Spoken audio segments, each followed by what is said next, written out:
শাহাবুদ্দিন চুপ্পু পদত্যাগ করার পর সংবিধান অনুযায়ী স্পিকার হাফিজ উদ্দিন আহমেদ বীর বিক্রম ভারপ্রাপ্ত রাষ্ট্রপতির দায়িত্ব গ্রহণ করেছেন।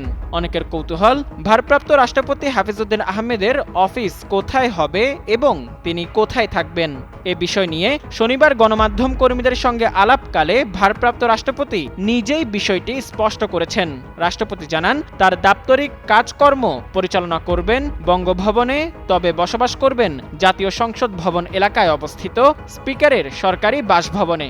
এর আগে শুক্রবার বিকাল থেকেই জাতীয় সংসদ প্রাঙ্গণে স্পিকারের সরকারি বাসভবন এবং আশপাশের এলাকায় বিশেষ নিরাপত্তা ব্যবস্থা জোরদার করা হয়। এ সময় ভারপ্রাপ্ত রাষ্ট্রপতির নিরাপত্তায় আইনশৃঙ্খলা রক্ষাকারী বাহিনীর সদস্যরা দায়িত্ব পালন করছেন। এদিকে বিএনপির মিডিয়া সেলের সদস্য শায়রুল কবির খান জানিয়েছেন, হাফিজ উদ্দিন আহমেদ ভারপ্রাপ্ত রাষ্ট্রপতির দায়িত্ব গ্রহণের পর প্রথম রাষ্ট্রীয় কর্মসূচির অংশ হিসেবে রবিবার সকাল 11টায় সাভারের জাতীয় স্মৃতিসৌধে পুষ্পস্তবক অর্পণ করবেন।